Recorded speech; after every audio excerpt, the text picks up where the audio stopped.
Hello, beautiful light-filled souls. Thank you for being here with me. This is a extra Q&A with Howard Storm, and one of the things that he is often asked about is when he was in heaven, did he receive some information about the universe and extraterrestrials, and what was it that you learned over there? Well, I asked Jesus about extraterrestrials, and I had a friend that was really into it. I was never into it myself, but a friend was. So on his behalf, I asked him, and he said the ones that are visiting us are up to no good. Some of them are just mischievous. Some of them are trying to gain influence in this world so that they can exploit this world and exploit people.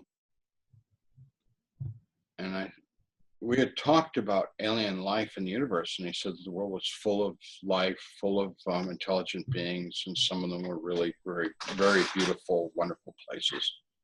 And I said, well, what about the good ones, like, around here? And they said, the good ones are around, but they will not interact with us. And I said, why not? And he said, well, this world is quarantined, and there's an understanding amongst all the good alien beings. This is a hands-off world. And I said, why are we quarantining? And he said, because you're sick. And if they interacted with you, the people in this world would want to exploit their technology, their knowledge.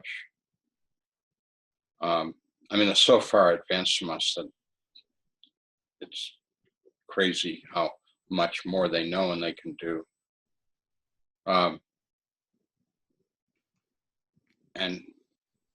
We all know that if they were to come down, we would want their stuff. We're not interested in their wisdom and in their peace and in their love. We want give me their stuff, And he said, until this world becomes wiser and kinder and more loving, we're going to be isolated from the greater body of the universe. But when we become kinder and wiser, then we will be fully integrated into the whole universe of wisdom and love. And like our civilization will expand exponentially. People are all concerned about AI, and when the computers start designing computers that are saying, ain't nothing compared to what happens when we get connected to the universal wisdom. So I said, what do we do about the other aliens? And he said, don't have anything to do with them. It's really interesting because when you hear about alien experiences, they're always rather unpleasant. I won't be gross, but examinations, invasive examinations of the body, so like wise, intelligent beings don't need to do that. Right. They're beyond that. They're not getting their jollies off by doing that sort of thing. It tells you something about them right there. These are crude, nasty beings, and they're not doing it for scientific reasons. They're doing it because they're sadists. They're not good beings. We don't want to have anything to do with them.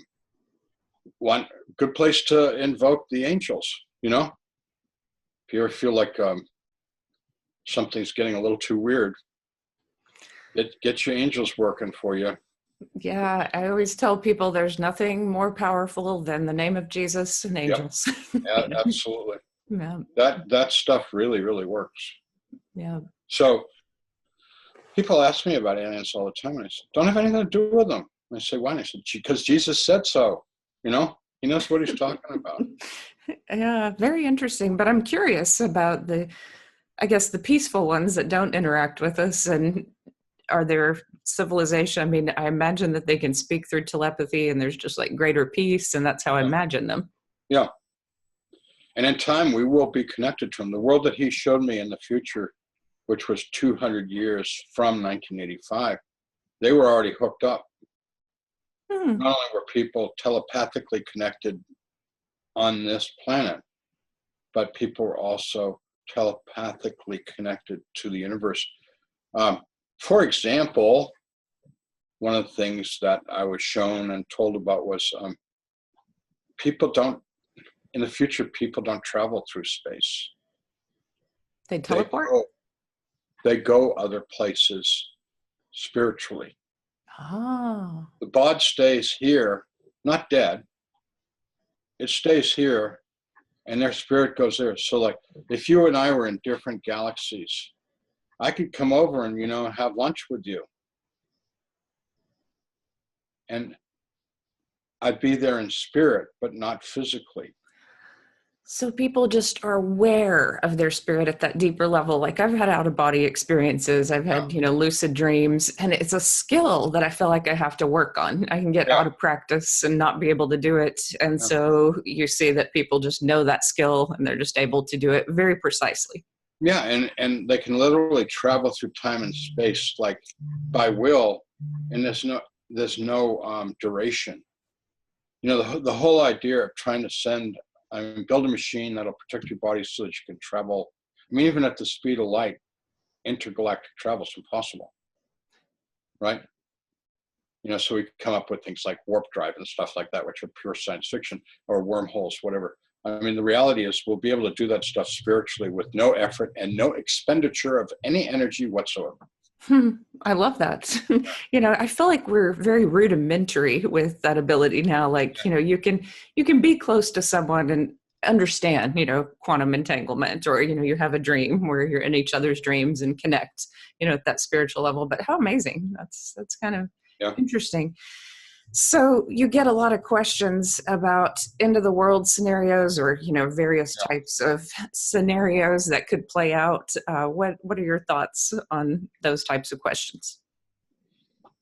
Probably a huge disappointment, because Jesus showed me a future in 200 years, which was like a paradise. And I figured he was serious about that. I did ask him how we're going to get there, and he said, well, one of two ways. And I said, well, tell me how we're going to do it. And he said, well, the way God wants is for people to come to God and to be kinder and more loving, and of course, much more respectful of the planet and of each other, and it'll come about very rapidly. Or because God's really unhappy with what we're doing to each other on the planet. I want to say something about that. When a child is abused, God feels that pain. People don't appreciate what a feeling God is. What a feeling God, how much God feels. And the abuse of a child can be in an affluent home, or it can be in a underdeveloped country where they're a refugee and they're being starved, and parents are killed and they're on the run. God has a great love for children, a great love for the poor, great love for the downtrodden, and it's completely unnecessary. There's an abundance of resources in the planet right now for every man, woman, and child to have a decent life with an opportunity for work and education and health, et cetera, et cetera. And instead, there's an inequitable distribution of these resources. And so we in America, who live in a very affluent society, whether we want to recognize it or not, are part of the inequity of this world.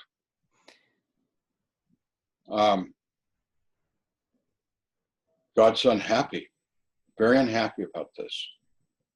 Jesus came 2,000 years ago, and sometimes I wonder what impact has he had at all, in the last 100 years, we started to do things like pass child labor laws. It's like 2,000 years ago, Jesus came. And it's only in the last 100 years we've passed child labor laws. It's only in the last 100 years that we've started to think about equality of women with men, which we by have no means achieved. and in the parts of the world, it's not even an issue. I mean, there's places in the world where women aren't allowed, female children aren't allowed to go to school, etc. These are all grieving God. And Jesus told me that if we don't change this world very, very soon, God's going to change it. And the way that it's going to come about is there will be a collapse of civilization, primarily through the whole electrical system will fail, which will mean that it'll be an end of commerce, which means that there will then Jesus showed me all this step by step by step in detail. I'm not going to go into the gory detail, but when the economic system fails, there's no transportation, there's no buying and selling, there's no food. There's no food because, I went to the grocery store yesterday and I got stuff from, Ecuador, right? That's going to come to an end without electronics. I mean, yeah, and it's going to be terrible. And when that happens, the worst in people will come out and they will start killing each other over a can of food, over basic resources, and it'll be horrible. And here's the thing that I throw out percentages at people trying to get them to change, because sometimes logic gets to me. And someone was talking about human trafficking is a $10 billion industry, which sounds like a lot of money. We spend that much money on blue jeans in the United States. Yeah. I had trouble buying blue jeans after that. I went to thrift stores and whatever I got back from my income tax return, I looked at what I could give to end human trafficking, because I thought that's not a ton of money, like what Americans spend on potato chips and what they spend on blue jeans could end that suffering across the entire world. And if that would just sink into people's heads, I think, if we ended human trafficking, we'd feel so much better about ourselves than getting a new pair of blue jeans. And yet it hurts. I think it hurts people to give up, a part of themselves, and they don't often do it. And just simply to get involved, to care. Yeah. Painful to care. Yeah. But it's vital. And I always give students the option of community and working together, even in a situation like that, where an electrical grid, disaster, people who work together to grow a garden, it seems like they would be better off than people who are fighting each other. That community, love, working together. There will be a remnant that'll survive all this. And the only way they're going to survive, and you already said it, is through community. Yeah. Yeah, very, very interesting. So any other questions that people often email you or want to know? Is there anything about... They want to know when the end of the world is and when Jesus is coming. And I'm saying, if I told you I knew, it would destroy my credibility, because no one knows. I mean, that's really, really clear in the scripture. So anybody that's going around saying they know when the end of the world is and when Jesus is coming, you can be certain that they're a false prophet. Right. I'm trying to maintain my credibility as a prophet here by saying I don't know. Right. Well, I know that you also are asked a lot about the Apostle Paul and his teachings. What do people often ask you about? Well, I love Paul because people don't appreciate that Paul took on the Roman Empire. I mean, here's this guy, and I'm going to go counter the Roman Empire. And the Roman Empire did not like him. And if you read his list of persecutions, he was killed twice, left for dead 2 times. He was jailed, beaten, imprisoned for years. I mean, the list goes on and on and on and on and on of what he suffered taking on the Roman Empire, trying to teach this love stuff, this Jesus stuff. So when he would go from town to town to town, on foot, by the way, no mule, no bus, no train, down on foot or by boat, when he went around, he would try and plant a little community. And then as soon as that community got established, he'd move on to the next one. It's like incredibly brave. I mean, Who's got the guts to do that? Anyways, the problem is that he's facing a culture that he has to accommodate. Now, he planted churches where women were the head of the church. It's in the Bible. But the problem is that the culture was so misogynist that didn't often work out. And then he'd leave the church and he'd stay in contact with them through emissaries of letters, and he'd find out that the women were causing a lot of strife, or the men were causing a lot of strife because the women were getting too uppity. And so he would okay, well, tell the women to be quiet. And that's in one of his letters. It does not say be silent, by the way. That's a misogynist misinterpretation of what Paul said in the Greek. He said the women should be quiet as an orderly in the church. So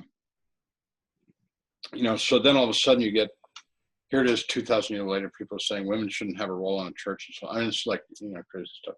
Paul had to accommodate the cultures. He had to make compromise. I've been a pastor for 30 years.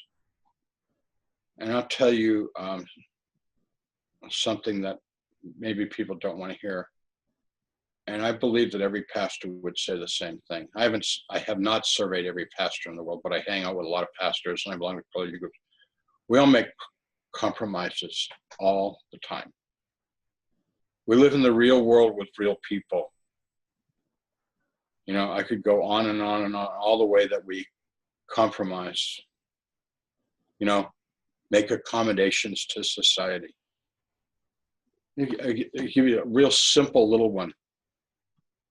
How long you preach. You preach too long, people don't want it. Even if you think you're filled with the Holy Spirit and have something really important to say, if you hit the limit in that particular church, whether it's 10 minutes, 20 minutes, 30 minutes, 40 minutes, whatever it is, that church has got their sermons can go no further than here, right? And that's like the most obvious one of all, but do you allow dancing in your church? Is that taboo? What happens if in your church people raise their hands and start, praising God, and you're not a Pentecostal church? What do you do? You just go on and on. All the comments. Paul compromised over and over. He's trying to create these little love communities, and when you read his letters, all of his letters are dealing with problems. People. Let's work this stuff out. And it's funny because every once in a while you see him lose his temper in his letters. He gets a little bit nasty. He's lost his patience. I love Paul. He's so human. Hey, anyone that can write these words, wretched man that I am, I do those things that I would not do, and I do not do those things that I would do. Who can save me from this?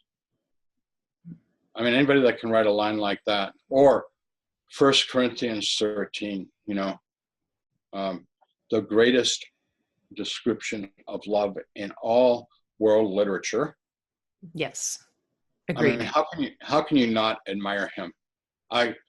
When I go to heaven, Paul and I are going to hang out for a while because I just want to tell him how much I admire him. Yeah, and I might have a little bit of a beef with them about this women and spirituality thing, because I certainly get attacked a lot for talking about spirituality. Well, you know what? He's going to say, hey, I did the best I could in the culture I was working in. In that culture, women had no rights at all. Yeah. Basically, they were cattle. Yeah. True. And I guess there is some part of me that, I'm part of Generation X. So we're just knock down the walls and, be rebellious. But there is a part of me that's learning how to be gentler in my approach and how to, as a professor, just provide information and do it in a loving way. Well, it's tough because you're still in a battle for equality. Women only make 72% of what men make. Yeah. It's the striving for equality is far from won. It's like racial equality in society. I thought when Obama became president, all of a sudden, oh boy, we're going to have racial equality. Well, that didn't happen either. No, no, there's still a lot of societal structures Yeah. that have to be addressed. And sometimes sexism and racism can be so veiled and so Yeah. cold, Oh, and yeah. you don't even realize it, and I Well, try to explain it to people, when I'm hired at an instructor level instead of an associate professor level. It doesn't look like a lot. Looks like, oh, a couple $1,000s, but you add it up over 10 years. It's the difference between owning a home, not owning a home, not paying off student loans. yeah. There's a lot. Absolutely. Absolutely. Then it And is tougher. the, the really coolest way is like when I was a kid, people spoke um, openly in sexist ways, openly in racist ways. Now I'm an old man, and in the circles that I run in, people don't speak that way. But I know, and you know, that it hasn't changed that much. They just mask it differently. Yeah. You know? Yeah, I do. But, that's one of my personal missions too, is because I've taught in all these school districts with, so many majority minority populations, and I've lived around the world, and I really just want this love to spread between people. And I think that's the key to greater peace, is just realizing that, again, we're all wanting the same things. We're all wanting, like I said earlier in our interview, love, victory, success, peace, happiness Yeah. with our family. And when we reach into the heart of others, that's what others want, and a connection to God. Yeah. Mm. Um, but just in honor of Paul, he goes to Athens. He makes a beautiful speech in Athens about. Let me you. He says it's great you've got all these gods, but let me tell you about a God that you don't know anything about. So his reward is they take him outside the city and stone him to death and leave him for dead. Hmm. You know, and he gets up and keeps on going. Wow. I mean, he's a brave man. Yeah. And only people who know God at that level, makes me kind of wonder if he had a near death experience, He did. Yeah. 2 Corinthians 12 Hmm. Interesting. I'll have to describes. look that up. Yeah. I Yeah. know a man who was taken up into the third heaven, whether in the body or out of the body, I do not know. God knows, etc., etc. Hmm. He's talking about Very, himself. wow. Very interesting. Because that, and I know you know this, and I know this, when you have a near death experience, you don't fear death. And so I Yeah, think, he lived from that place, obviously, because he didn't fear yeah, death. And, yeah. That well, you brought up an interesting issue because Ken Ring studied that a lot, and he found that one of the things about near-death experiences was this weird, complete absence of fear of death, which is the major fear, and it's easily testable. I mean, like you can come up with instruments to test people on how much fear of death they have, and near-death experiences come out like zero on the test. They just don't have it. And I, speaking for myself, but I'm speaking for all near-death experiences too. I believe I'm good with dying. It's fine, and I have no death wish. I don't want to die. I'd be more than happy to die this afternoon. Whatever. It's just really strange. I can't talk about that because people get deeply offended when I do. oh, but now I want to talk about it, because have you been tested? Have you been in a life or death situation where you just were not afraid? Yeah. And yeah, what happened? Um, Everything turned out good. Yeah. Yeah. Yeah. I worked on. I can talk about one experience. I was in an airplane and it lost both engines, and we were told to get into the Wait a minute. crash. How many engines did it have? I guess it had two, or yeah, I don't know, but it lost all power, and it Wow. was falling from the sky, and they told Wow. us to get in crash position. And so Wow. we had our heads down, and it felt like we were a dead weight. It didn't feel like we were gliding. It felt like we were falling. And the man next to me was falling apart. He was crying and screaming, and I was holding his hand. I was like, "Look, man, we're going to hit the ground and we're just going to go up to the light. God's going to be there to greet us. It's going to be fine.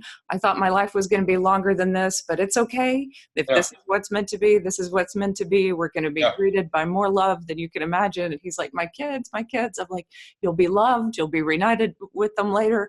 No worries, no worries, no worries. Just like be here with me, pray with me. And I was calm. And then at the last minute, I guess the engine caught and we made an emergency landing, hundreds of miles away from where we were. The pilot came out, threw his hat down and said, I'll never fly again. The guy next to me is like still in tears. And he's like, you want to go get a drink? And I was like, no, I'm fine. I'm going to jump on another plane. But yeah, no fear, no fear. Yeah. It didn't seem like the right time. I was like, darn, but it wasn't it wasn't like, oh, I don't know what's going to happen. I knew what was going to happen. I was going to go meet God. Yeah. Yeah. It's a weird position because I think a lot of this world is about people being literally driven by the fear of death and trying to do things which are ultimately all kind of foolish to avoid it. Yeah. Yeah. And I know I lived in fear of death before my near-death experience. I mean, I hated the idea of it. It petrified me. Yeah, because me too, because I saw it as oblivion. Mm-hmm. Yeah. Annihilation. Yeah, and now we don't. We know. We know there's so much more than, the pieces that we have even after a near-death experience, even after a profound one like yours. There's still more to learn from God. Lots more to learn. Yeah. Well, thank you, Howard, so much for answering some extra questions for everyone. And I'm sure they will be happy. And I'll remind everyone that you can check the links below for more information about the summit and other interviews with Howard. But thank you very much. Thank you, Tricia.